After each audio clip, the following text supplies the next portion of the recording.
Bonjour Francine. Bonjour. Donc je suis avec Francine Blake, qui est une spécialiste depuis plus de 20 ans des crop circles. Elle a dédié sa vie à ça. Alors Francine, qu'est-ce que tu ressens là ce matin en entrant dans ce crop alors qu'a priori on est peut-être les premiers? Qu'est-ce que ça te fait à chaque fois? On se sent très bien ici, très, très doux. On rentre dedans, on a envie de se coucher dessus, on marche, on fait bien attention pour ne pas trop l'écraser, Ouais. parce qu'on dirait que, que ça se meut un peu. Hein? Ça se Ça promène fait un peu effectivement comme de des l'eau. vagues, C'est comme de comme l'eau, des vagues, Ouais. etc. Et aussi en même temps, un effet de vitesse que je vois. Et ils sont très bien couchés, hein? Ils sont très, très bien passés à côté. Là, voilà, ça n'a rien abîmé.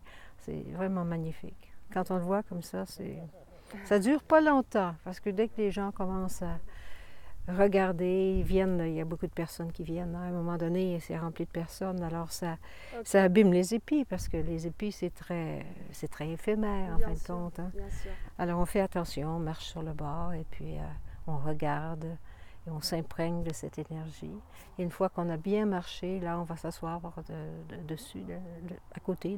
En fait, c'est près des épis qu'on a tendance à se mettre à côté, là. D'accord. Et pour ne pas abîmer, parce que c'est tellement délicat. Bien sûr. Et c'est une expérience vraiment bénéfique pour tout le monde et très agréable. On se sent très bien dedans. Alors Francine, tu es canadienne Oui. et donc à l'âge de 22 ans, tu es arrivée en Angleterre et tu n'es plus partie. Depuis, tu cours les crops. Et qu'est-ce qui a fait que tu as continué? C'est que dès le premier crop, tu es tombée amoureuse de l'énergie. Qu'est-ce qui s'est passé? J'étais à Londres à l'époque et j'ai découvert les anciens monuments du Wiltshire, qui sont très intéressants d'ailleurs, qui sont très anciens. Et les crop circles ont tendance à s'installer dans ces endroits, à arriver à ces endroits. Alors, je me suis établie à ces endroits et en même pour tout simplement m'imprégner des lieux. Mais dès que les crop circles ont commencé, ça m'a vraiment attiré, ce sujet. Et j'ai dédié ma vie à les trouver, à en parler, à amener des gens les voir, pour que, en fin de compte, finalement, ce phénomène soit plus connu, en fait. Parce qu'il n'est pas vraiment connu. Hein. D'accord. Alors effectivement, Francine faisait énormément de voyages en groupe. Hein. Elle organisait des groupes pour aller voir les crops plusieurs fois par an. Donc, comment il s'appelle, Patrice Marty travaille depuis 17 ans maintenant avec Francine. Hein. Voilà, dès qu'il y a un crop qui apparaît, Francine est au courant. Elle connaît tous les fermiers du coin. Voilà. Donc elle arrive à négocier parce que c'est pas toujours facile. Alors est-ce que tu peux nous expliquer d'ailleurs qu'est-ce qui se passe avec les fermiers quand il y a un crop dans leur champ? Ah, ça dépend des fermiers. Certains sont ouverts.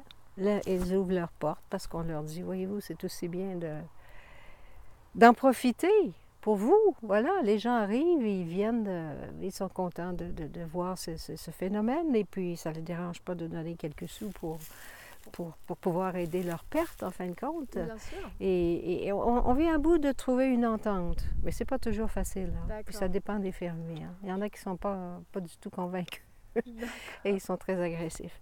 Mais je dirais que le plus grand nombre de personnes sont plutôt ouverts. D'accord. Voilà. Ok. Et pour toi, ces symboles que nous envoie on ne sait pas qui dans l'univers, ils sont là pour nous dire quoi?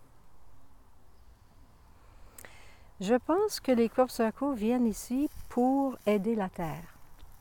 Au début, il n'y avait que des cercles par terre, des cercles ronds, voyez-vous, et en tendance plutôt petits. Et ça commençait à nous interpeller. Pourquoi est-ce qu'on a ces espèces de cercles, voyez-vous? Mais à un moment donné, c'est comme si il y a eu une espèce d'entente entre nous, sur la planète, et les êtres qui nous envoient ces symboles. D'accord. Et c'est comme s'ils se disaient, eh bien, puisqu'on va leur envoyer des ondes pour comment dirais-je, les aider, parce que c'est vraiment malade, hein? La Terre est malade. on est aussi bien de leur donner des symboles. Voyez-vous? Parce que là, c'est plus attirant aussi de venir et de voir des choses qu'on peut comprendre. Et donc, c'est pour ça qu'on fait ça comme ça. Puis, on a revu tous les, comment dirais-je, c'est partout dans le monde. Hein? Et ici, disons que les gens s'imaginent qu'il y a plus de blé ici, de crop circle dans cette région, mais c'est surtout, je pense, qu'il y en a partout dans le monde. Mais en Angleterre, c'est plus... peut-être grâce à nous qui étudions ce sujet et qui essayons de l'ouvrir, bien sûr. Ça ouvre les portes, voyez-vous, et ça amène de très bonnes... ça amène des bonnes vibrations. Partout où il y a eu un crop circle, les blés sont meilleurs, ils sont plus élevés, ils sont plus en santé. C'est très visible. L'année prochaine, quand les semences vont être maîtres, vous allez voir des anciens cercles de crop. Et puis, la couleur est plus foncée. Donc, ça aide la terre, en fin de compte, voyez-vous? Alors, nous, on dit, on en profite en même temps. C'est bien pour nous et c'est bien pour la planète. C'est fabuleux. Et alors, du coup, dans ce crop aujourd'hui, donc on est dans un crop qui représente une rune, qui est l'éveil. Je l'ai pas vu. Oui, mais je ne l'ai pas vu complètement. Oui, on n'a pas fini encore de faire le tour. Voilà, exactement. Bon, je vais te laisser finir faire le tour. Alors, merci beaucoup. Ça fait plaisir. Francine, grâce à Francine, voilà, on découvre les crop circles, donc on la remercie infiniment. Merci pour ta belle énergie et ton grand cœur que l'on sent dès qu'on est en ta présence. Merci infiniment. Merci Francine. Merci, au revoir.